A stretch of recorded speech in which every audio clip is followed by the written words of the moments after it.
of Student Programs and Engagement. Thanks again for your patience, but we're very excited to have you all here for Behind the Ballot with Van Jones.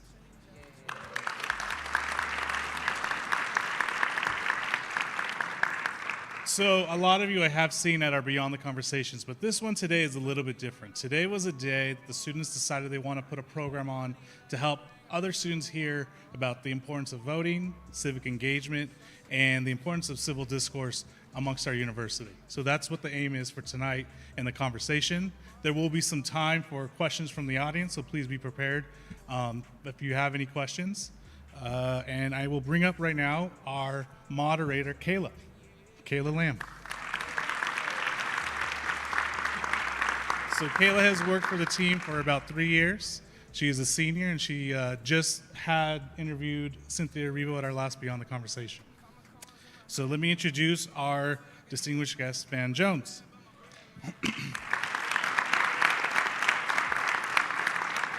So Van Jones is a CNN host, political commentator, Emmy Award winner producer, and author of 3 New York Times best-selling books, The Green Collar Economy, Rebuild the Dream, and Beyond the Messy Truth, How We Came Apart and How We Come Together.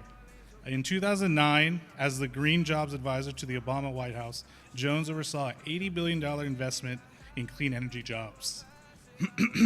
A Yale-educated attorney, Jones has won numerous awards, including the World Economic Forum's Young Global Leader designation, Rolling Stone's 12 Leaders Who Get Things Done, Times Magazine, 100 Most Influential People in the World, the NAACP Image Award, Webby Speech Achievement Award, the Lumiere Award of Primetime Emmy Award winning for Outstanding Original Interactive Program. Titans, please give a warm welcome to Van Jones.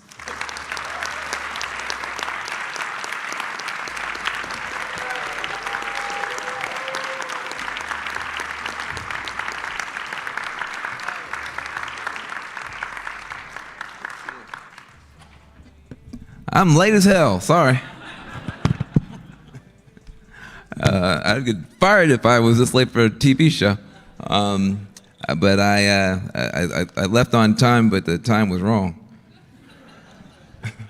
It's okay, it happens to the best of us. It's Good. LA, it's California. Glad to see everybody. Well, welcome to Cal State Fullerton. Where is Kim Shiner? She just didn't come? Oh, okay, okay. Oh, I just met you, okay. It is so nice to have you here at Cal State Fullerton. Especially as we are doing our ballot bowl, which is basically a competition between the Cal State universities to see how many students can register for the election. And we are winning by a couple hundred, but we would love to win by more. And you are an absolutely amazing person, and we figured that you would be one of the best people to talk to us. I agree. You have a lot of experience in different areas, journalism, you graduated from Yale Law, production company. Could you explain what you do now and the journey and experiences that got you here? We could be here for a long time. Right now I'm on CNN. I'm a host and a contributor there. But I also have to remind people, if you see me on CNN sitting next to Anderson Cooper for 7 minutes or 18 minutes, at minute 19, I'm gone. It's not like I'm at CNN all day. Most of the time I'm working on other things. And I help to run a not-for-profit organization called dreammachine.org, and we're working to build bridges and bring people together to solve tough problems on the not-for-profit side. And I also have an entertainment media company called Magic Labs Media, and I also launched an AI company called Rapport, which is using AI to increase the EQ of companies. IQ is like how smart you are. EQ is how much heart you have, how wise you are, how kind you are. And so we launched a company called Rapport that's using AI tools to help managers be kinder. And so at this age and stage of my life, I got a chance to do a lot of stuff, but I didn't start off at CNN. And I didn't start off at Yale Law School or the Obama White House or any of that stuff. I started off as a kid in the rural South on the edge of a small town. I was born in 1968. That was the year they killed Bobby Kennedy. That was the year they killed Dr. King. They tried to wipe out hope in America the year I was born. My parents were born in an even tougher situation. They were both born in 1944 in the segregated South. My dad was born into poverty. I grew up in what would have been called a shotgun shack. Any shack experts here? I don't mean Shaquille O'Neal. Any shack expert? Okay, so this is just help you later in life. Probably not at all. But there are levels to shacks. All shacks are not equal. And so a shotgun shack is a shack where the parcel of land is so narrow that each room is built behind the next room. So you could fire a shotgun, hit everybody in the house.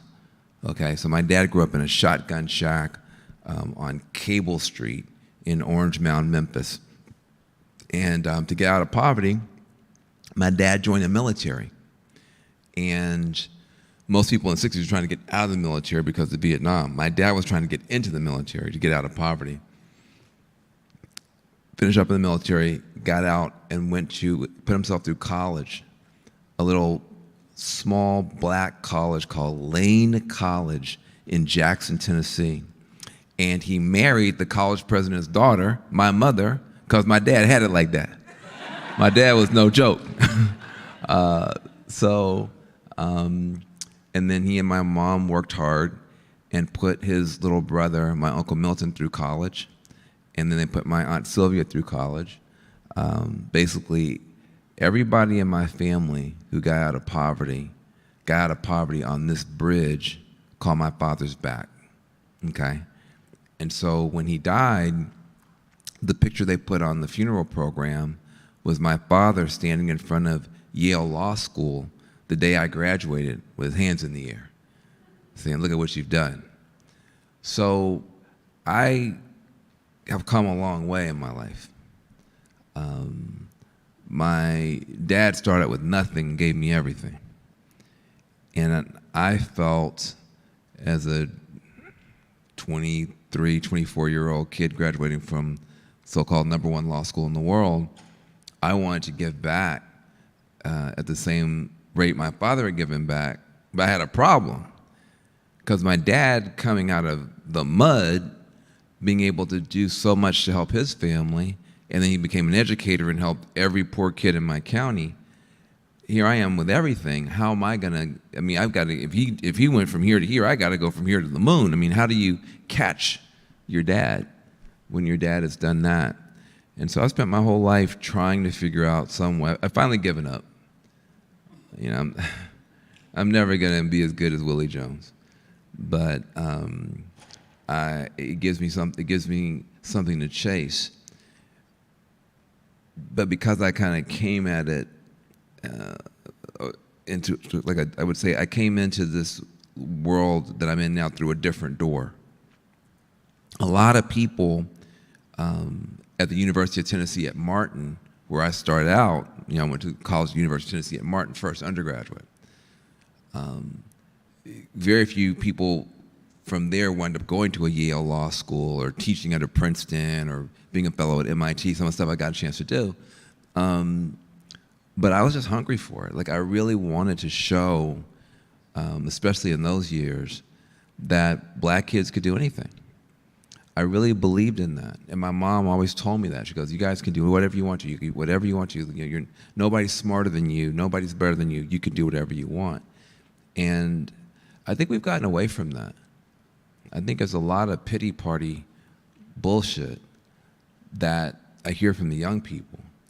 It's a lot of because I'm black, because I'm female, because I'm this, because I'm that. I would encourage you guys to put that in a garbage can. Because it's not to say that you don't have some extra obstacles or barriers. I'm not saying that at all. What I'm saying is no pressure, no diamonds. No pressure, no diamonds. The fact of the struggle is going to be what makes you great.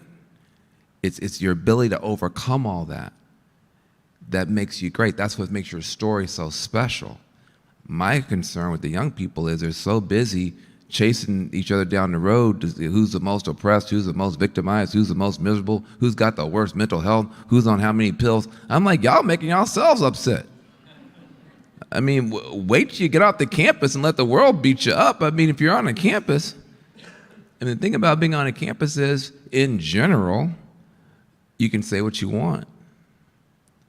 Nobody can fire you. You can say what you want.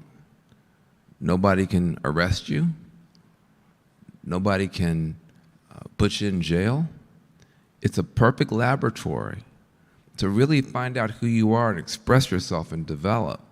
But if you put yourself in the corner, the first time somebody says something you don't like, or somebody says something that's a little bit bigoted or a little bit ignorant or a little bit hateful, and you go cry in the corner, I'm telling you, the world is not built for people who do that.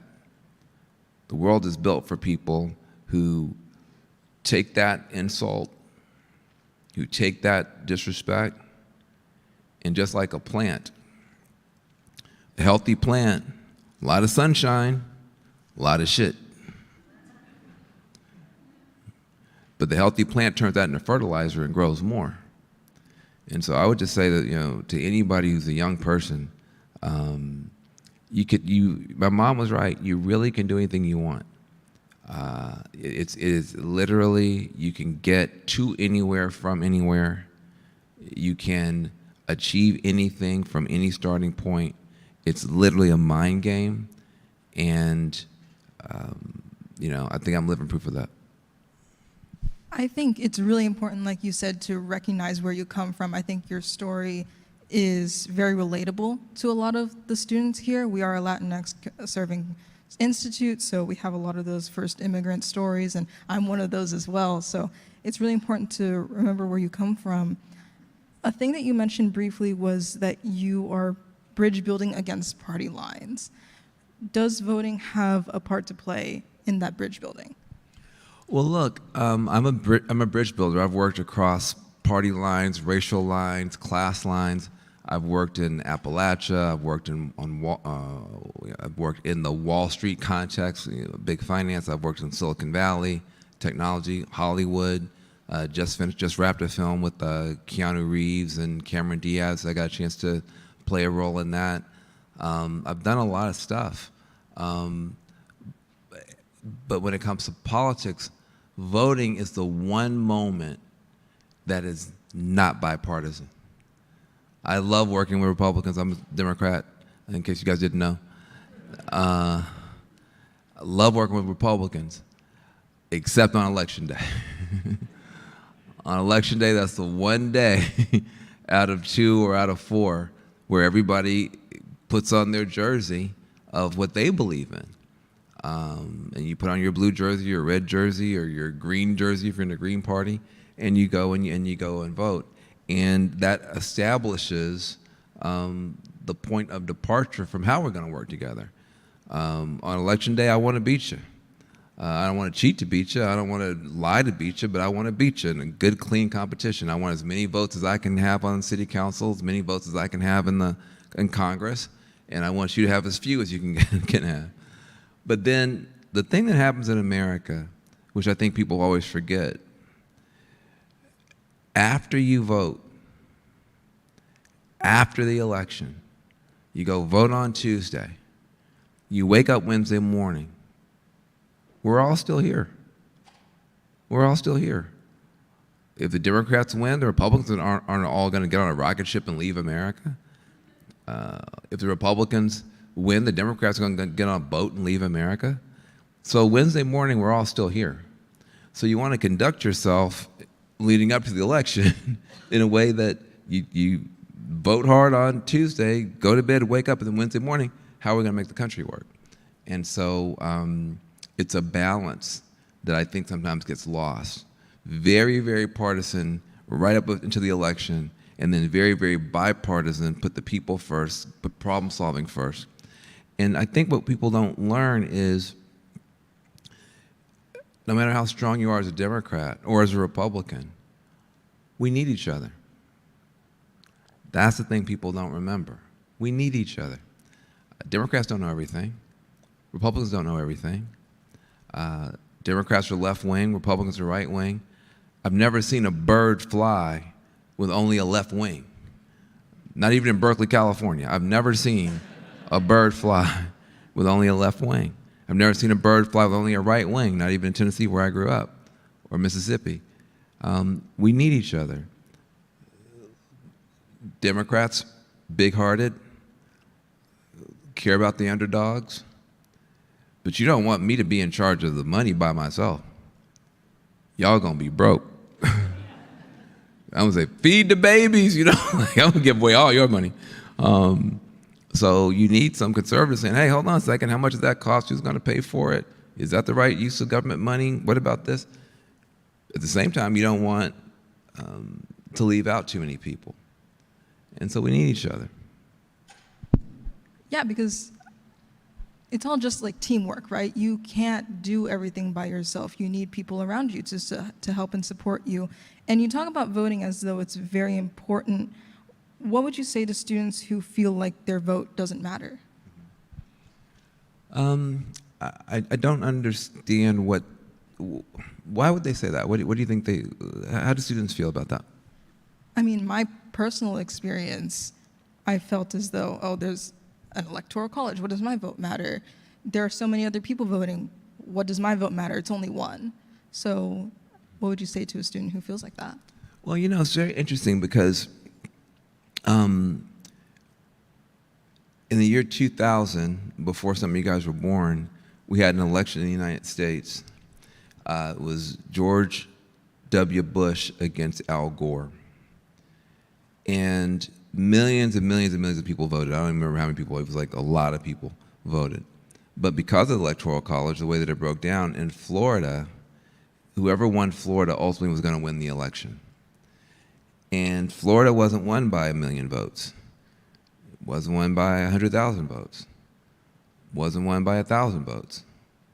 It wasn't won by 100 votes. It was won by 537 votes, which is about as many, you know, people probably in this room plus, you know, your best friends. I mean, it's not that many people. 537 votes, plus 5 votes in the Supreme Court, of course. Stop the count. But 537 votes determined the outcome, not just of that election, but of planet Earth. If Al Gore had been president in 2000, do you think we might have done something more on climate change and environmental and ecological? Yeah, we definitely would have. At least we would try. 24 years ago. So the stuff you're talking about now would have been handled 24 years ago. 537 votes. Also, after 9/11, Al Gore probably would have attacked Afghanistan, probably wouldn't have gone into Iraq, which means you'd have had $8 trillion extra dollars in the United States to spend on something, not on a 20-year war that only wound up empowering Iran at the end of the day, and there were no weapons of mass destruction found. So 537 votes. Now you have 537 people on your phone. You have 537 people following you on Instagram and X and Facebook. You yourself might know enough people to determine an election. Maybe not the presidency. You live here in California. So that's true. The Electoral College doesn't mean we count as much. But there's ballot measures every time in California. Every time they put on there, are we going to feed the babies? Are we going to build the roads? Are we going to build whatever? And you get a chance to vote on that. And some of these elections are very, very close. So, but I'm not going to lie to you. There is a very hard truth about voting. if you care about tough issues, if you care about poor folks, if you care about the environment, if you care about peace and war and all these different things. You cannot vote and get everything you want. You just can't. You can't vote. You can't just vote and get what you want. Now, you cannot vote and lose what you got. That's true. You cannot vote and lose what you got. But if you really want to make a community successful, voting is just one of the many things you have to do. Business matters a lot.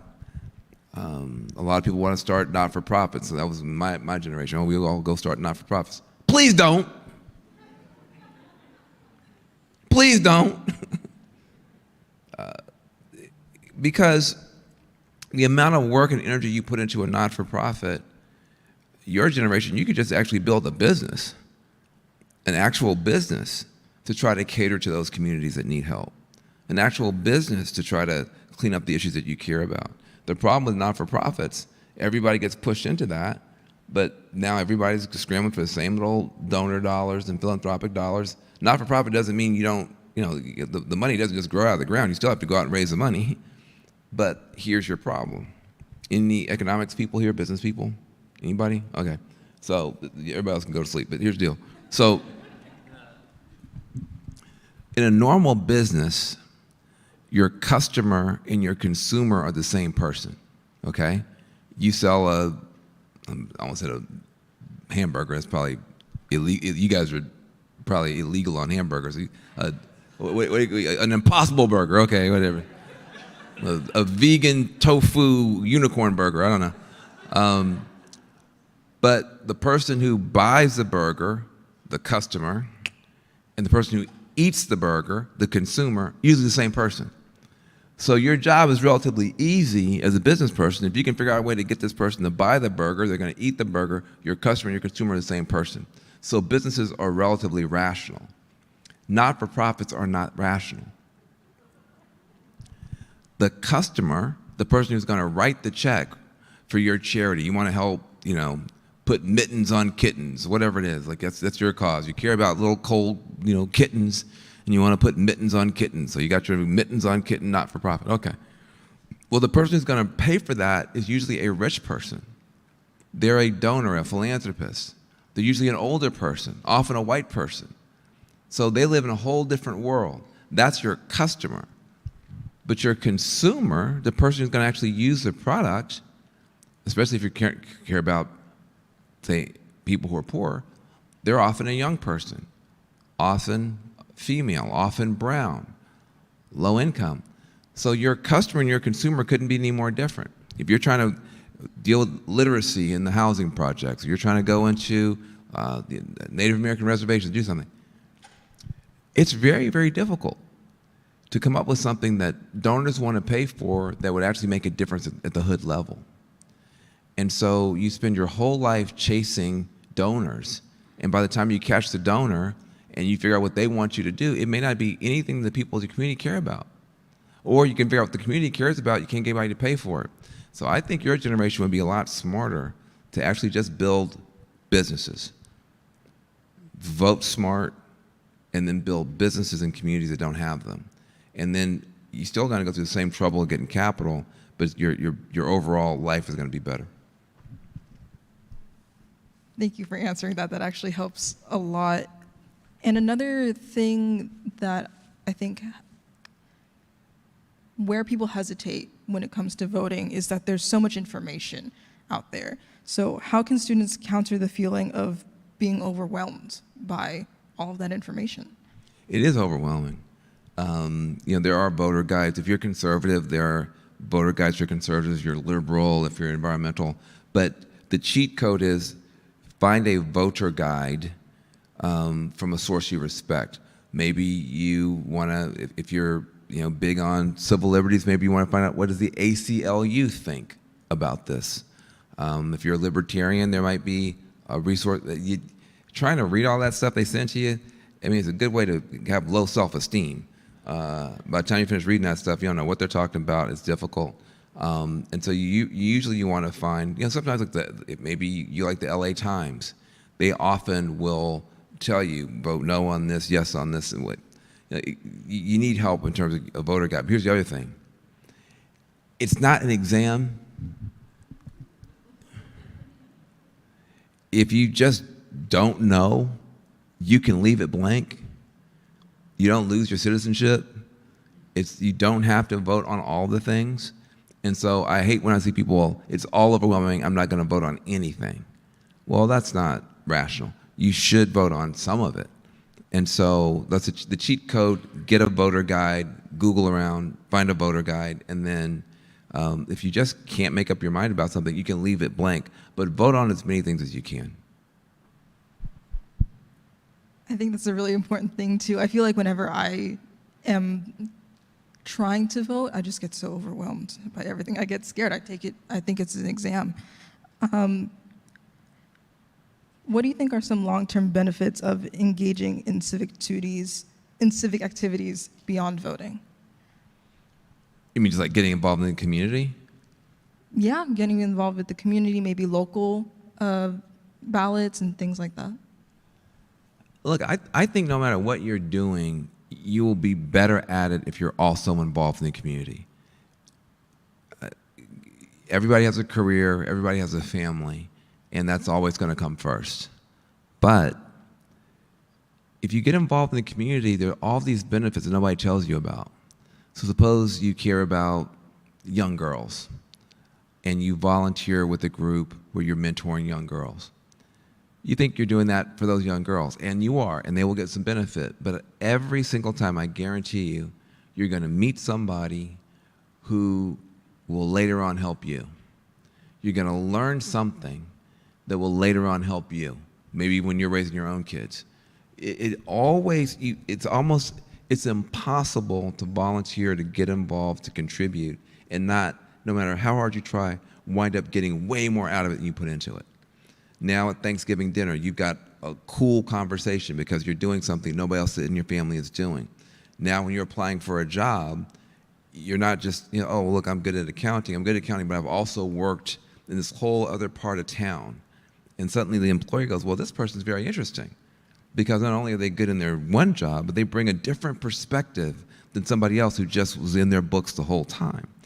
And, and sometimes you meet somebody and they wind up being your friend for life. It's just amazing what happens when you get involved in the community. And people, you don't often fix the problem ultimately. You make things a little bit better here, a little bit better there. You save some of these kids, but you wind up saving the best part of yourself. That's the thing I think people don't understand. They say, well, geez, you've been working on these issues for all these years, man. You're in your 50s now. You've been working on these issues for 30 years. It's true. And I can point to real positive results. I can point to bills that got passed. I can point to people who were in prison falsely, who Kim Kardashian and I worked together and got them out. I can talk about real wins. But at the end of the day, the world's going to break your heart. There's still bad things going on in the world. You never make the world perfect, but you grow your own heart. You grow your own mind. You grow your own network of people. And then when you get to be my age, governors call you, all kind of people call you because they know, look, Van Jones knows a whole bunch of people. Not because he's out there just trying to meet people for no reason, but because I like to be in part, and I like helping people who look like me, and I like helping people who don't. People always assume you can only help people who look like yourself. And sometimes that's true when you're young. You might feel more comfortable working with the immigrant community or Latin community. But, the last time I went to jail,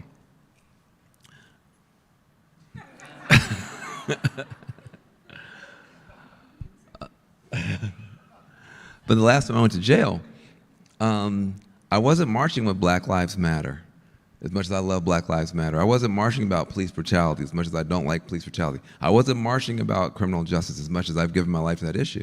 The last time I went to jail, I was marching with a bunch of white coal miners in Appalachia who I found out had their pensions stolen by the coal company, had their health care stolen by the coal company, after these guys had spent 10, 20, 30, and even 40 years going down every day 3 miles under the earth to dig out coal, to keep the lights turned on for me and you.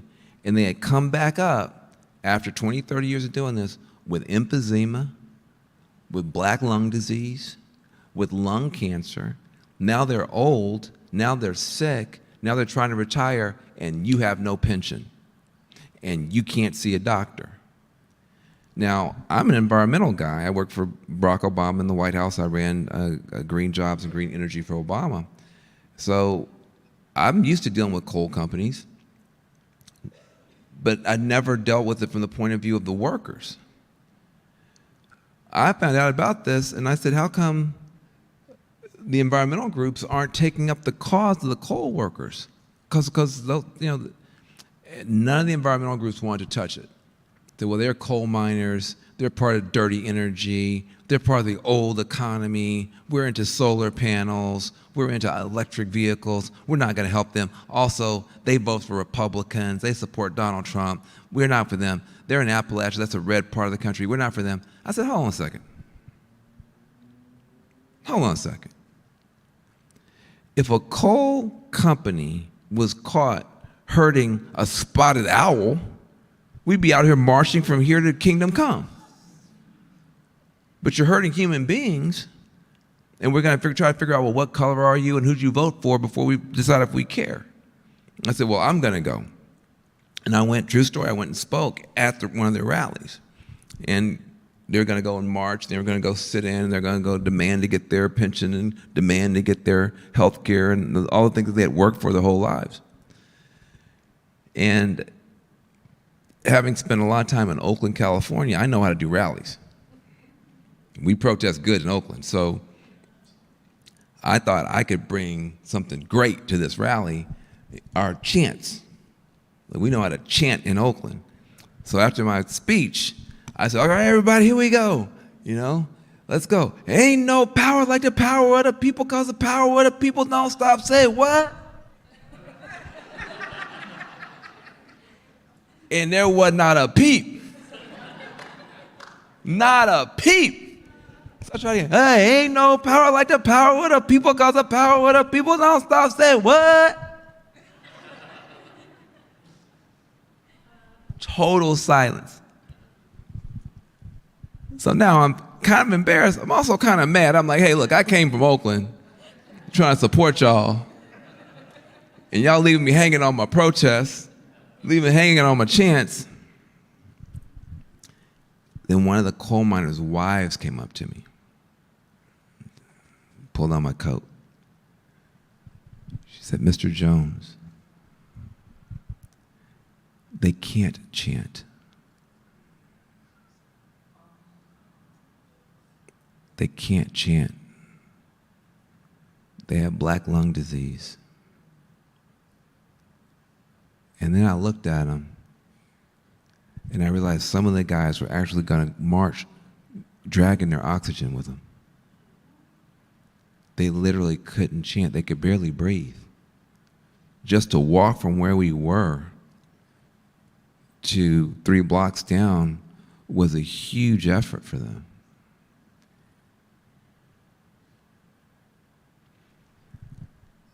I said, these are the Trump voters I'm supposed to be hating? These are the people I'm supposed to hate? I said, I'm not gonna be tricked into putting people in these different boxes and segregating who I love and who I care about. Everybody should be able to see a doctor in America. Everybody should be able to retire with dignity. I don't care who you vote for. In fact, if you want to vote against me, I'll drive you to vote against me. But I'm not going to let you suffer by yourself. And again, that's what I'm saying. When you go outside of what they're telling you is allowed, do this, do this, do this. Stay in this little box. Only care about the black people. Only care about the white people. Only care about the Latins. Only care about women. Only care about gays. When you break out of that, and you try to help somebody else or just be a part of something else.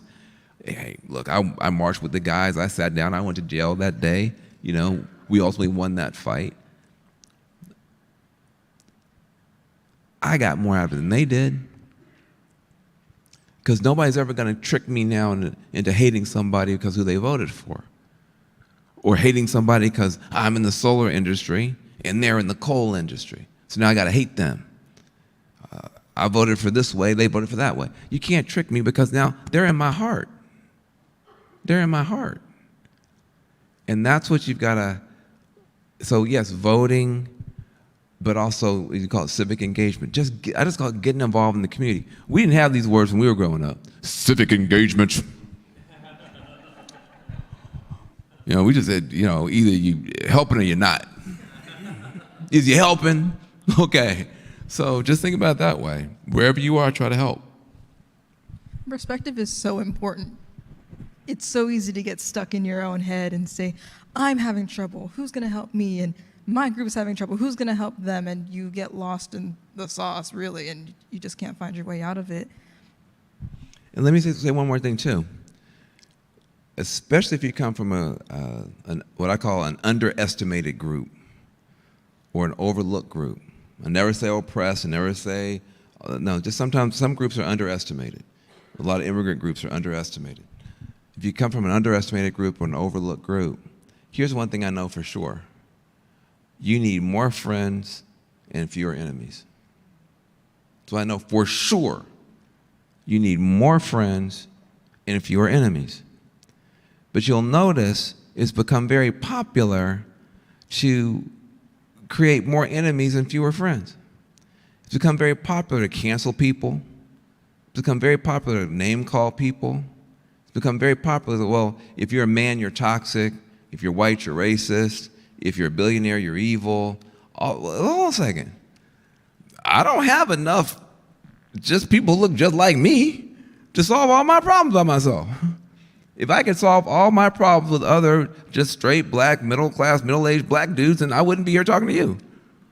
But it turns out to solve any problem, if it's a real problem, you're going to need a lot of people who do not look like you, who do not pray like you, who don't vote like you, who don't love like you, or you're not solving a real problem.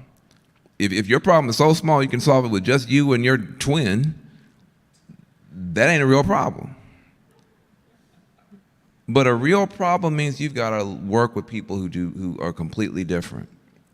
And so you need to know that from the start. And the more, for lack of a better term, overlooked and underestimated your community is, the more you need friends. So when people try and trick you and be like, yeah, like we're going to be all mad and hate everybody and tell them a thing or two and cuss them out.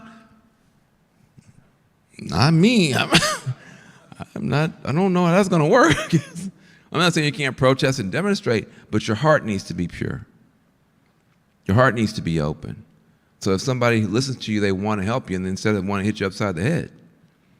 That's what I love about Dr. King and those guys. People look at Dr. King now like he's Ronald McDonald or just some, plastic figure. He was a very brave guy to go to people who wanted to kill him and figure out some way to get him to help him. And that's really what it's all about. Getting more. If you are winning, here's how you know you're winning. Do you have another person who you're helping or who's willing to help you today than you did yesterday? That's a good way to keep score. Is there another person I'm either helping or is willing to help me this week, next week, the next week? You do that every week, you do that every day. By the end of the year, you've got a whole bunch of people that you're helping, they're helping you. That's a great life. That's my life. I've got a great life because I've got a lot of people that I've helped and a lot of people that are willing to help me. And that's better than money, though money's nice.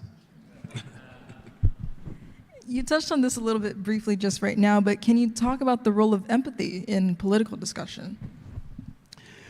It's the most important thing. Like I said, I'm building an AI company to teach people empathy on the job because it's the one thing that's not taught.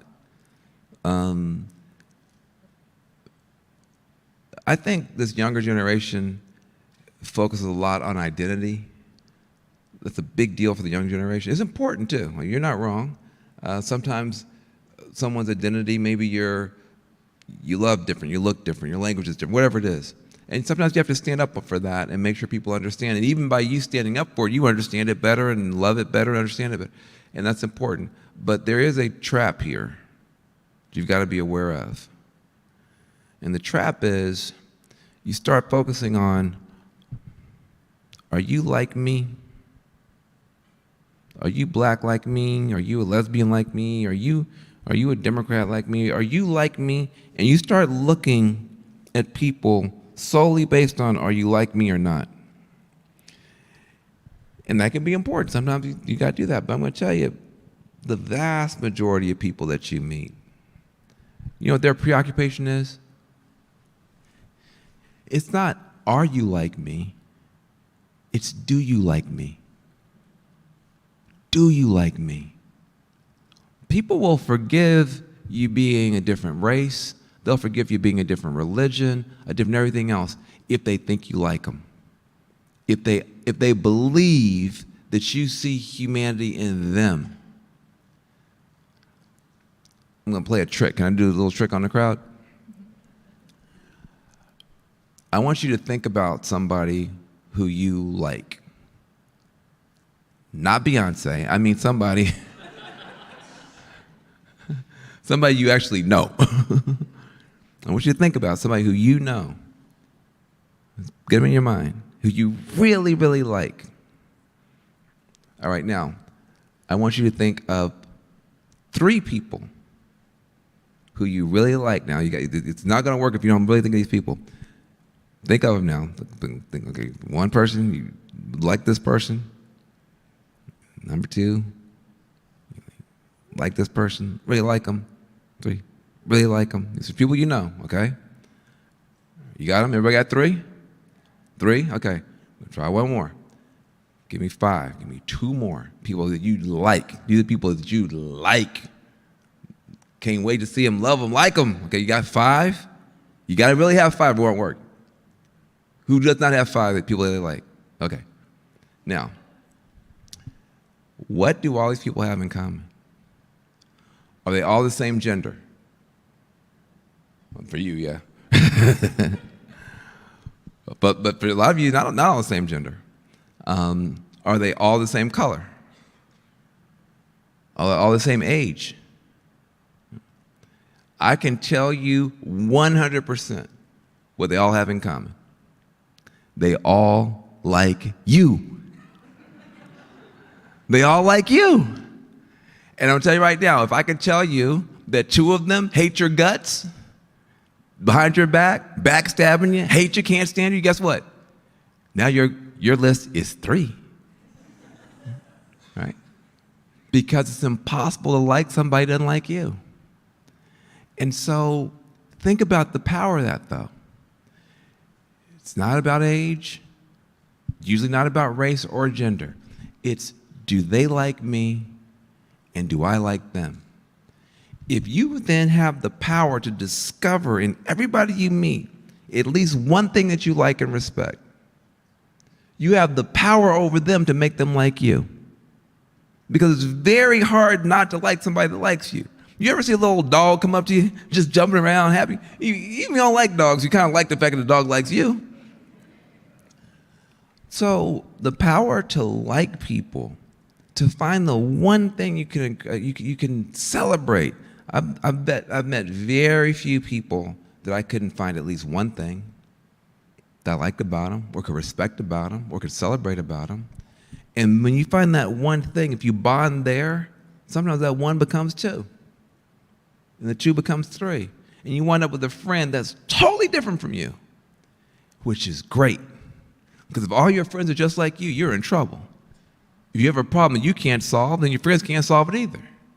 But if you got a friend who's like a Republican banker, suddenly you got a lot of leverage in the world.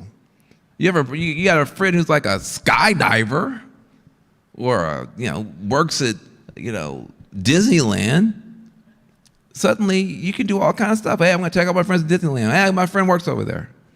Hey, you want to fly over the Grand Canyon? I got a friend does it every weekend. Suddenly you have an amazing life just because you made friends with people who are different. That's a big part of college, right? This is the last place that it's really easy to meet a bunch of different people at the same time, and that's a big part of the college experience, is to meet a bunch of different people. Switching gears just a little bit back to voting, what would you say is the social responsibility of a voter? Well, I mean, to be reasonably well informed and to vote. Look, I mean, the thing is, if you don't vote, somebody else is going to. And, you know, that person may or may not have your best interest at heart. And the system just doesn't work really well when most people don't participate. Because then, by definition, if the majority of people are not participating, the minority of people who do are weird. By definition. If only a small number of people are doing something, they're outliers. And you don't want outliers to determine everything. You want it to be a little bit more in the middle, so everybody's got to participate. Yeah, absolutely. It's important that everyone votes and just kind of like voices their opinion, don't be afraid of themselves, right? This is just out of pure curiosity, but how did the absence of modern technology impact civic engagement when you were younger, and how does technology impact it now? Well, see, this is a messed up question.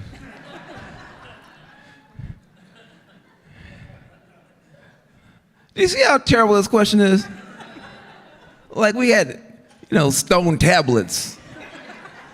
We had technology. We had pagers. They don't even know what pagers are. We had pagers. We had fax machines. Remember those? Mimeograph. That was technology for us, man. Everybody has technology. You don't know that you don't have advanced technology until 20 years later when you look back at the pictures. You go, wow, we were really kind of pathetic. But at the time, we thought we were cool. We had cell phones about as big as, remember the cell phones are like this big? I have a son that's 20 years old, and I had a picture of him lying on the bed next to a cell phone, and he's like 3 days old. And the phone's about the same size as this child. And the phone didn't do anything but just dial. Like, there was no apps, none of that stuff. But I thought that phone was dope. I thought it was so dope, I took a picture of my son next to it. I mean, I thought it was dope. I had like a cell phone. So you use the tools that you have. You use what you have to get what you need.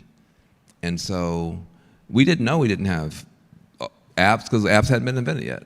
We didn't know we didn't have, just like right now, people will say, well, how did you do all this before you had the AR chip implant in your brain? You're like, well, we didn't know we didn't have it because it didn't exist. So, but I think technology is messing y'all up pretty bad. In that y'all are much more miserable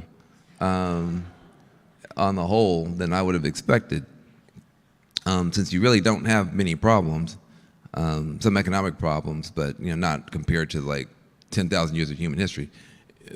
There's not a generation that's ever lived that wouldn't think that you had God-like powers just sitting here.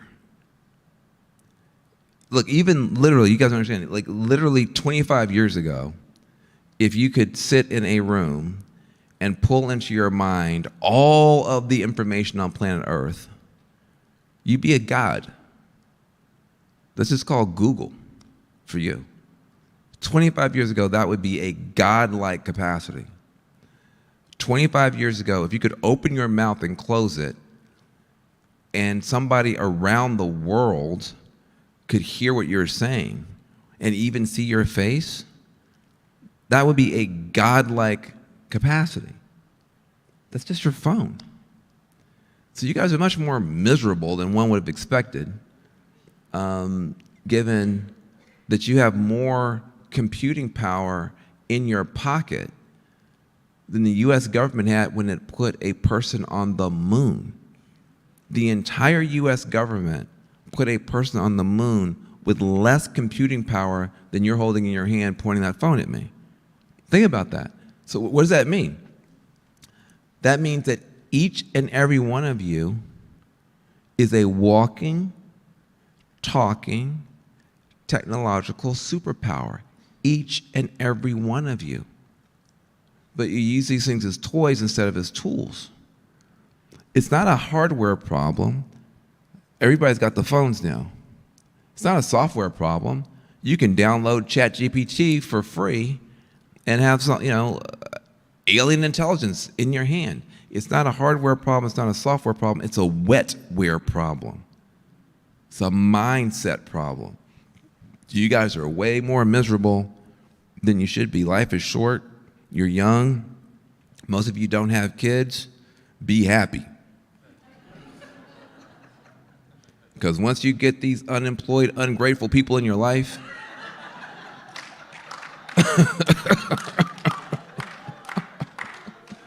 they never leave. This is the best. This is as good as it gets, you guys. It might get a little bit better, but not much. But these phones are not giving you information. That's the thing. You think these devices are designed to give you information. When you want to know something, you pull out your device because you think this device is designed to give you information. And that's a total lie. These devices are not designed primarily to give you information. The apps are designed to give you endorphins. They're designed to make your brain happy. They're designed to stimulate your brain. So as long as you're looking at this thing, it doesn't care if it's giving you good information or bad information. This thing doesn't care if it's giving you disinformation or misinformation. It doesn't care if it's making you happy or sad. It doesn't care if it's telling you truth or lies. It doesn't care if it's giving you something honest or a deep fake. As long as you are looking at the device and your brain is being stimulated, that's the point. And so they design it to be addictive, and you will be misinformed, disinformed. As soon as you like one thing, the algorithm, okay, I know what she likes. I'll give her a little bit more of that. As soon as you share that thing, comment on that thing, oh, now I really know. So you'll get more and more and more and more and more and more and more and more and more of the same thing and think that the whole world is that same thing. Now you're in a bubble. You know what you think? You think everybody around you's in a bubble. You think that idiot's in a bubble. You think this crazy person's in a bubble. You're in a bubble too. An algorithmic bubble designed to keep you giving attention to a device so somebody you don't know can make a bunch of money. And you're mainly being taught to download apps. Never occurred to you that you should be uploading your own app. It's the uploaders that win, it's the downloaders that lose. So I would say technology is making everything practically easier and emotionally harder. Technology is making everything practically easier and emotionally harder. You're growing up in a world where there's a lot of data, very little wisdom. A lot of data, very little wisdom. A lot of connectivity, very little connection. And I would encourage you to put these things down. I took all the apps off my phone. I took X, Twitter, off my phone. I took Instagram off my phone, Facebook off my phone. And I'm going to tell you something. I was instantly, as soon as I did that, instantly addicted to YouTube Reels.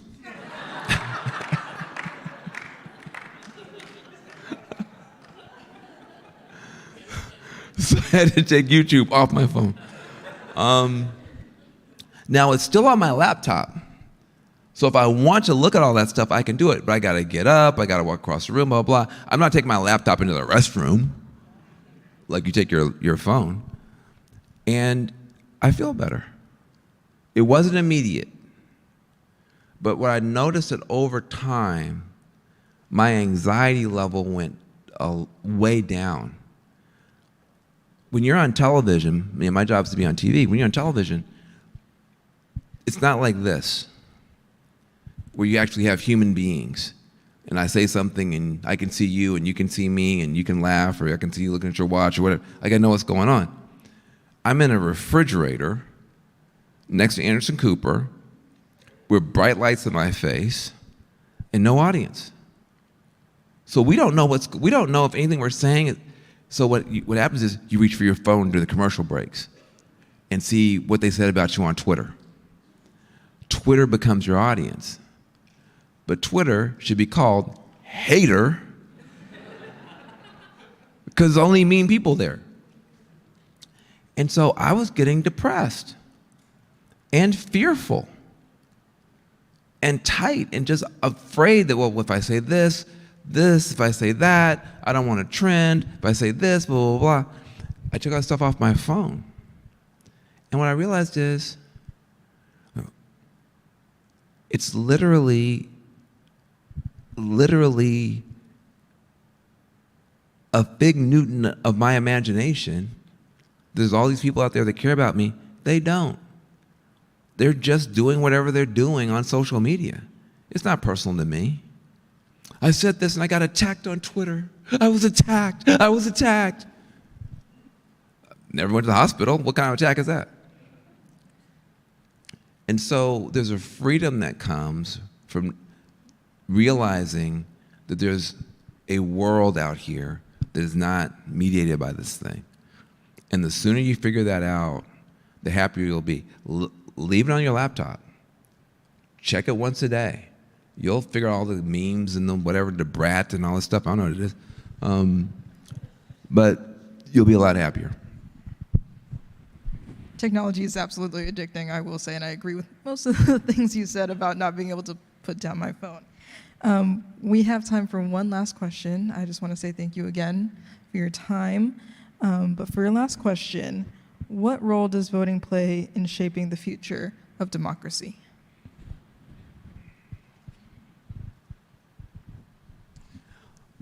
Because I was late, I'm going to tell you some stuff I probably shouldn't tell you.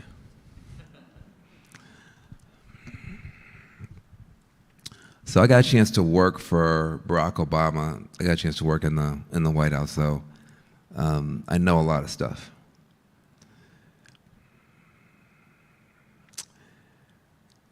It turns out there's 4 corners of power in the country, not just one. So you want to think about it even geographically.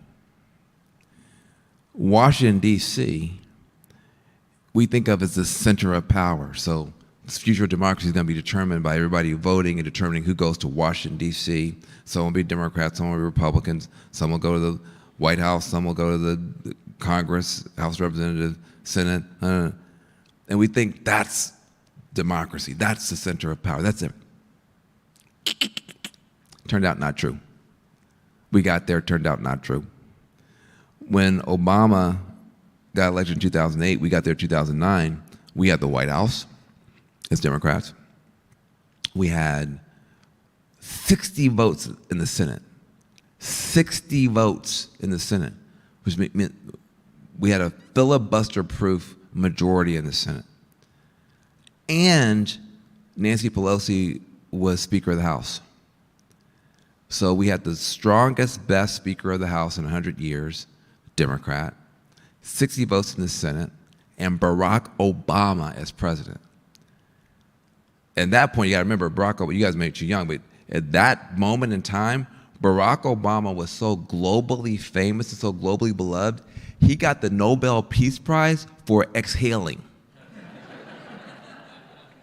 He literally just walked to the White House, they gave him a Nobel Peace Prize his first year in office when he hadn't done anything. So you have the most beloved person on planet Earth as president, and the Senate, and the House, and we got clobbered, whooped, crunched, crushed, beat, stop.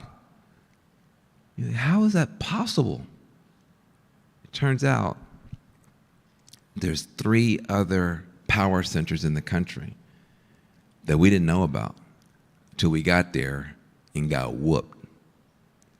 So you have, like I told you, what I tell you, even at the top level of the game, which some would argue I'm at, you can't get everything you want just by voting.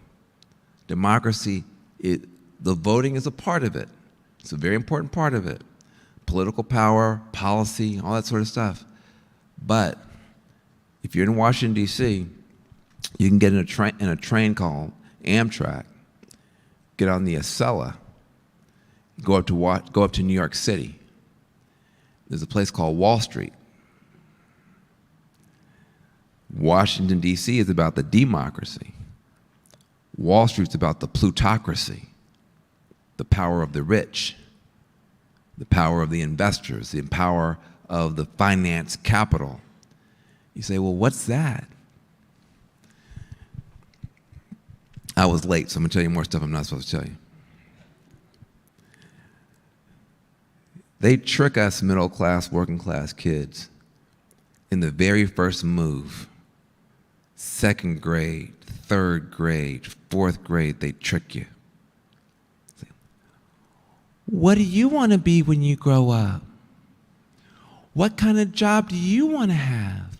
What kind of career, what kind of job do you want to have? They already got you. This is what we learned. Didn't know it before. Turns out that's a trick, because it makes you think that the main distinction is, are you employed or unemployed? Are you a worker or are you homeless, right? So you think, well, if I get a job, I'm winning. But it turns out, when you get a job, there's somebody over you called a manager, right? And that person tells you what to do. You say, oh, okay, well, it's fine. I don't want to just have a job. I want to be a manager. I want to get promoted. Turns out there's somebody over the manager called the CEO. Oh, good. Okay, well, I want to be the CEO. I want to be the boss. It turns out there's somebody over the CEO called the owner, who actually owns the company and hired the CEO to run it. Oh, okay, good. Well, I just want to be the owner. It turns out the owner of the company has somebody over him or her called the banker, the financier, the person who loaned the money to the owner to start the company, to hire the CEO, to hire the manager, to hire the worker. So the real power is with the financier, with the venture capitalist, with the banker. So the question, and that banker doesn't own one company, that banker has money in 100 companies. So the question shouldn't be, what job do you want to have? The question should be, how many companies do you want to own? How many companies do you want to own, little girl? Wouldn't your life have been totally different if from 3rd grade the question was, how many companies do you want to own? And do you want to have good companies like solar companies? Do you want to have bad companies like arms manufacturers? How many companies? Right? Didn't know. So you've got to deal with the plutocracy. And they whooped us because we were in the middle of a big recession, as you remember, and we know how to deal with them. They took us to the bank, literally. But turns out that's not all. If you're in New York City, you can go to an airport called JFK, get in a plane, fly to San Jose, San Francisco, Oakland, what? Silicon Valley. What's up there? Not the democracy, that's DC. Not the plutocracy, that's Wall Street. The technocracy, Google, Apple, Facebook, Meta, NVIDIA. Where are they? They're all in Northern California. And they run technology. And as powerful as we think we are in Washington, D.C., by the time we finish with a Senate subcommittee and all the senators have introduced themselves, Silicon Valley's already changed their phone 4 times. Because they're moving, man. And they've got a revolution they're driving in artificial intelligence, quantum computing, biotech, crypto, blockchain. You laughed at me about my pager. This stuff is going to look like pagers in 10 years. Everything you got. So you got to deal with the technocracy. I have a 2.5-year-old little girl. Her first crush, you're shocked because I'm 9,000 years old, right? Talk about it later. I have a 2.5-year-old little girl.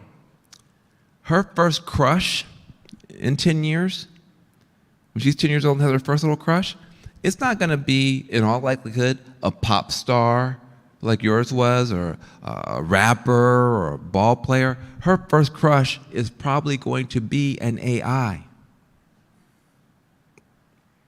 Her first crush is probably going to be an AI. In 30 years, when she goes to have my children, my grandchildren, she will be able to, because of biotechnology, in 30 years, open up a laptop or a holographic interface and design my grandchildren.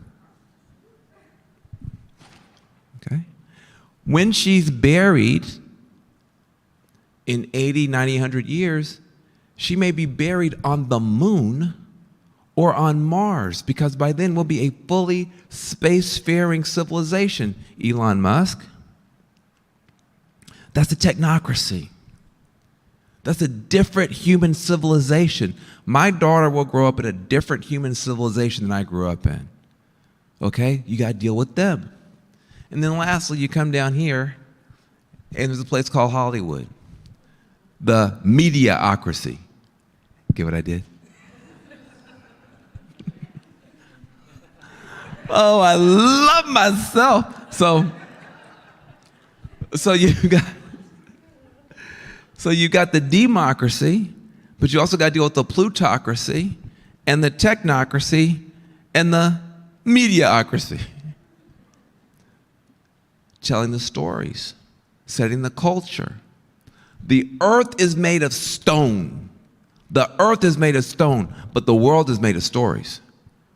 The world is made of stories. If you want to change the world, change the stories. So you got to deal with the culture. So your generation, because you know this now, I just told you. It took me my whole life to learn what I just told you. But that means you get to play a much bigger game. You get to, hey, I'm going to do government, but my friend's going to do media, and my other friend's going to do business, and my other friend's going to, and now you all get to play together, and you can all be different, you can all have different, but it's a group game, it's a collective game. How can you make the world better? How can you get resources to communities? How can you save the earth? How can you have cleaner energy? How can you, all these great things? It's all available to you. And voting is the cornerstone, but it's not the whole house.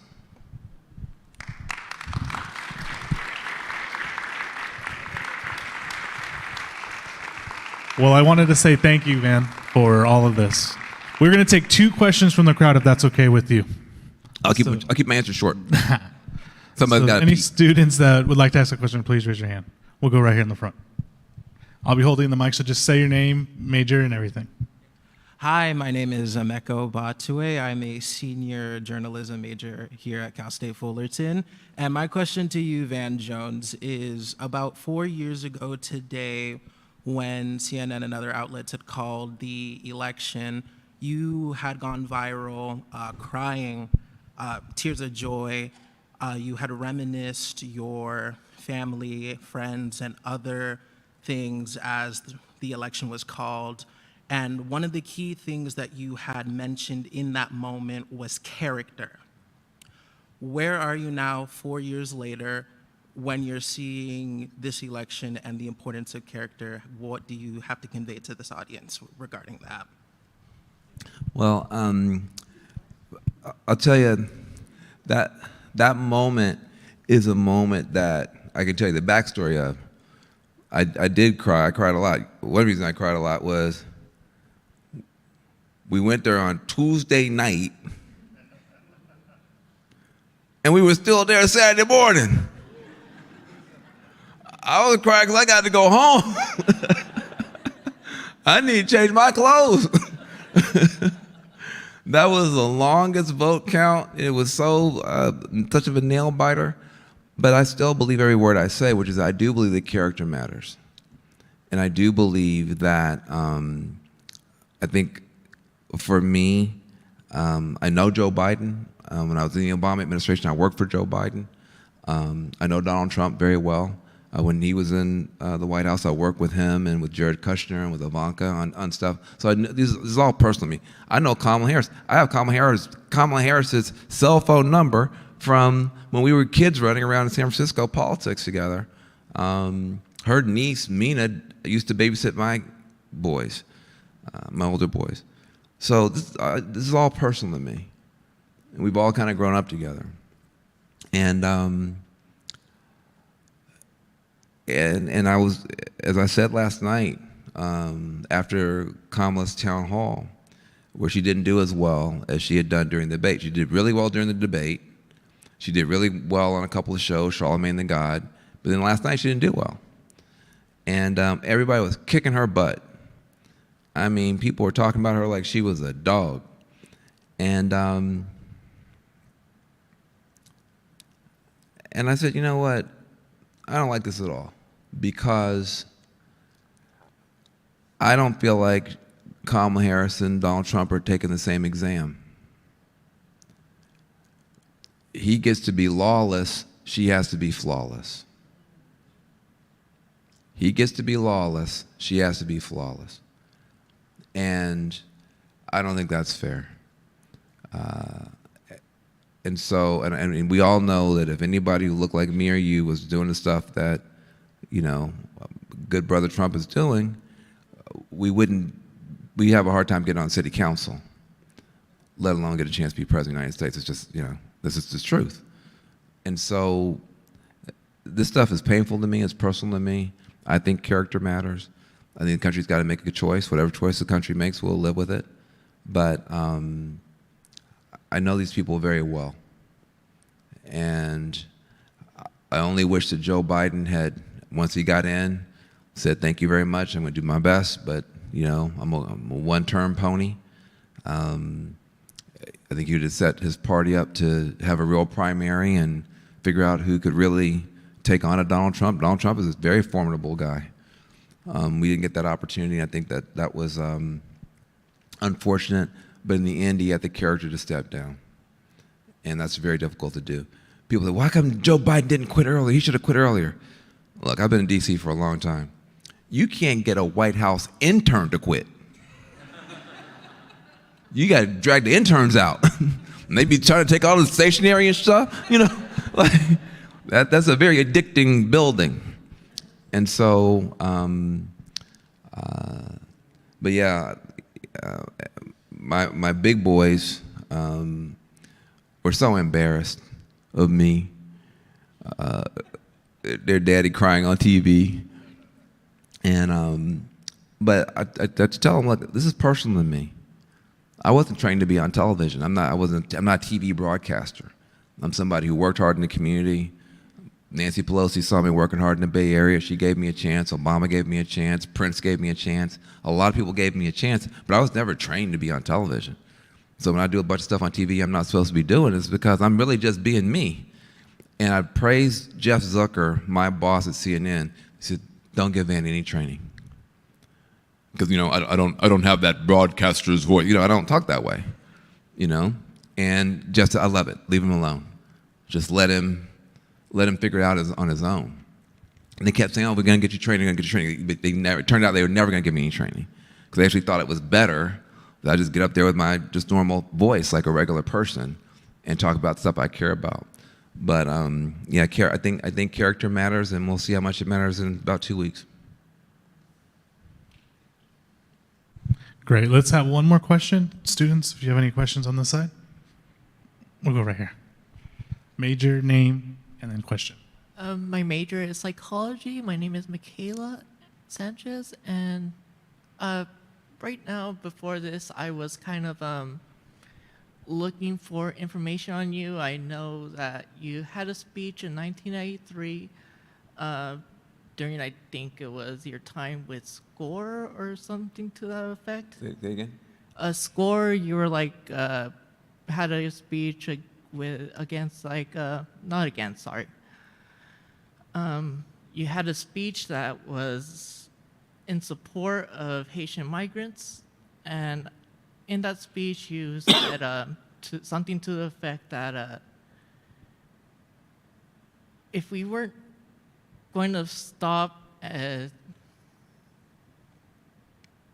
sorry, got nervous. You said something to the effect that if we weren't going to stop this, you called it a death camp, that we should just cut our hair and get regular jobs. So my question would be, has that mindset changed in you over the years, or do you still carry that same mindset you had back in '93?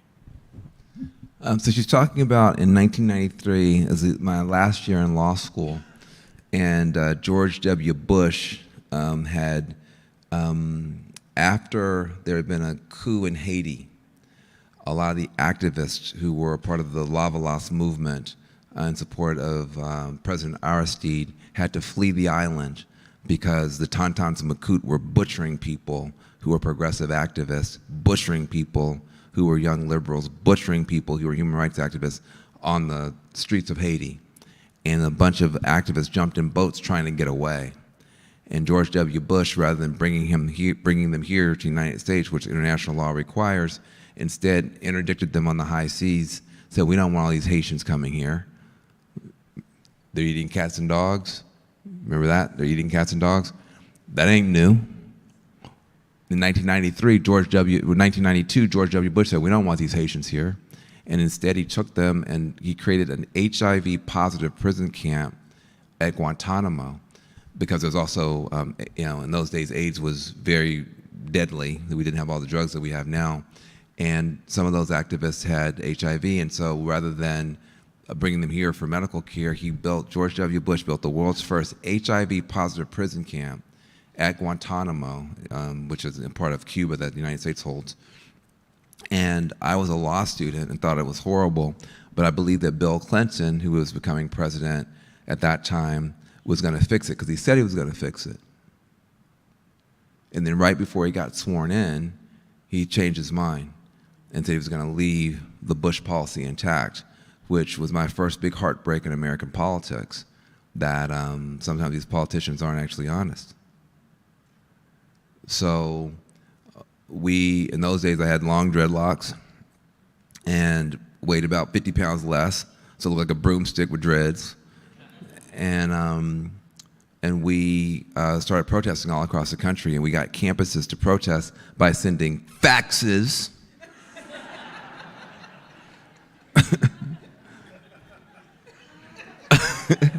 around to all the different campuses. And so to my surprise, here 30 years later, now that I'm all grown and a little bit heavier with less hair, someone found a video of me rallying up the troops and saying, we can't shut this death camp down.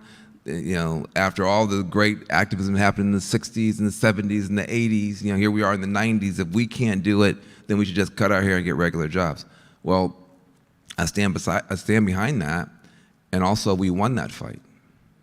We did convince Bill Clinton and Janet Reno, who was the Attorney General at the time, to follow international law and close that prison and bring those Haitian activists to the United States. And so my first victory, 24 years old, was standing at JFK as the plane landed. And I got a chance to watch those Haitian activists who were just like me and you, but who, their government had gone fascist and they were being murdered. I got a chance to see them walk down and come in and be hugged by myself and other students. And I learned you can do anything you want to if you're willing to fight for it. Now, I say it differently now. I'm older. When I talk, I don't have to scream through a megaphone. I'm on national television. And I'm also probably more moderate now, because when you're young and you're passionate and you're fired up and you don't have anything to lose, you see the world one way. And it's very important when you're young that you see the world that way, and that you take a stand, and that you push for what's right, and that you make people look at their values. And then as you get older, you get more tools. And so I don't have to protest the president now. Like I said, I can call her on the phone, or I can call Trump. I mean, like, once you look, if you're in your 50s and you've been in politics for 30 years and you don't have, like I told you, you should be one more friend, one more person I'm helping, one more friend. If you play the game that way, by the time you get to be my age, you don't have to scream and yell as much. But I'm proud of myself that when I was young, I was yelling. I'm proud of myself that when I was young, I was willing to put it all on the line. I'm proud of myself that when I was young, I explored every ideology. I was every kind of ist. I was an anarchist, a black nationalist, any ist I could find. I was going to be that until I figured out it wasn't for me. And I'm proud of that. And so now some of the younger people say, well, you're not as rowdy as you used to be. I said, well, I'm not as skinny as I used to be either. I'm older. But I'm proud of that young guy, and I'm proud of all the young people who are activists today. Well, thank you, Van, so much for tonight. Let's give another round of applause for Van Jones.